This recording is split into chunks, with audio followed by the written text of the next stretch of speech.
Now, also in Canberra today, there was a focus on Ukraine. Next week, will you believe, it'll be 1 full year since that brutal Russian invasion. And as you can see in this picture, the people of Ukraine, represented here by their ambassador, has cross-party and cross-chamber support in our parliament today. Everybody's showing their solidarity. Plenty of support for Ukrainian state parliaments too, by the way. I'm going to catch up with the Ukrainian ambassador here in the studio in just a moment. But first, let's have a look at some of the news from the latest, from the front line, thanks to Sky News UK.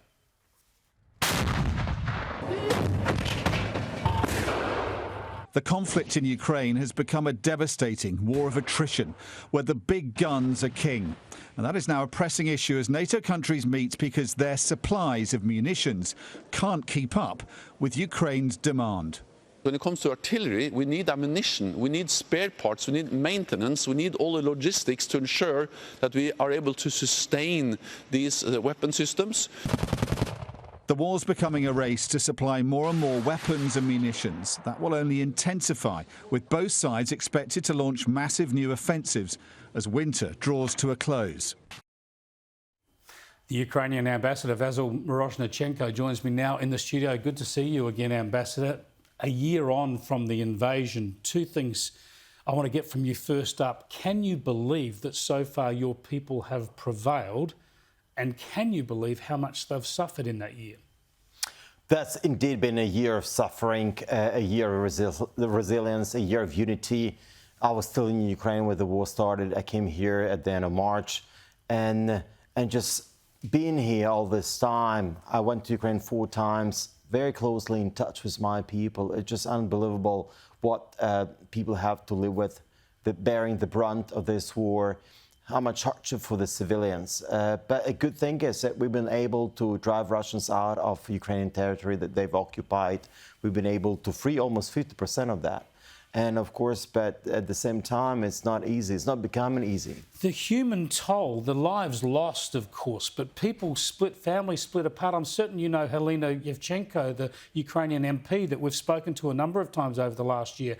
Last time I spoke to her, she was saying her husband is on the front line fighting, obviously risking his life. She's staying in Kyiv as a politician. Her children have been sent elsewhere into Europe for safety. They never know when they're going to see each other again.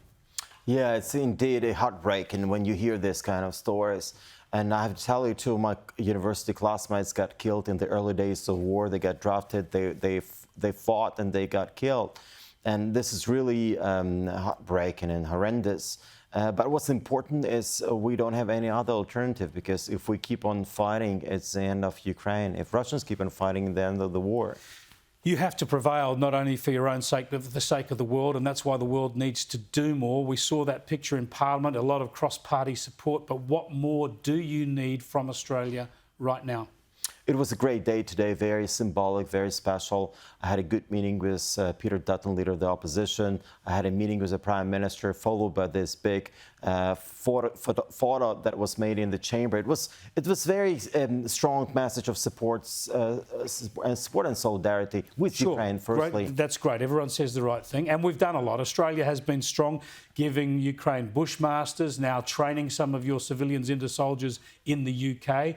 But you need more armaments now, don't you? Is that what you've asked for? Absolutely. Look, we need armaments from our Western allies, including Australia. And this is always in my meetings. We always discuss it. I really hope Australia will be able to carry on sending more bushmasters, ammunition, drones or anti-drone guns. It's all out there on the table. And I hope it's important as we see all our partners are stepping up their military assistance.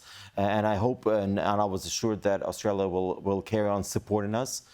Because at this hour we need to win this war. We must win it because we need to get respect and uphold international rules-based international system, UN Charter, collective security, and we are out there fighting for all of us, for you and us, for Europeans, for Americans, because we're defending democracy, human rights, and all what is so important for every Australian. Winter is on the wane. It'll soon be autumn in Ukraine. Do you expect a massive Russian incursion then? Yeah, absolutely. Spring, this is when we're expecting that, European spring. Yes. And because as the terrain is going to get firm, this is when we are expecting. And actually, there are already 300,000 Russians concentrated in Ukraine. heavy battlefield in a number of different places, and they are already moving in. We see an aircraft on the border. Their major offensive is already happening as we speak here. It's already taking place. And it's pretty big, pretty massive, and we need to resupply our stockpiles of ammunition, of long-range missiles, of missiles for air defense systems. We now got tanks from the Allies. It's important to get those tanks. The sooner the better, because look. How much time do you have? Nobody knows how much time. We need it ASAP. We need it as soon as possible. It must be rolled out. But you've seen how different equipment has been changing the game. Even with Bushmasters, for instance, we've been able to use those Bushmasters in Kharkiv and driving Russians out, expelling them from Kharkiv. And our special troops, learned quickly, right? And those were unique vehicles saving lives. And meanwhile, in Moscow, hopefully the shenanigans in the Kremlin will bring down Vladimir Putin. That seems to be the latest great hope. Thanks for joining us, Ambassador. Thanks for having me, Chris. Thank you.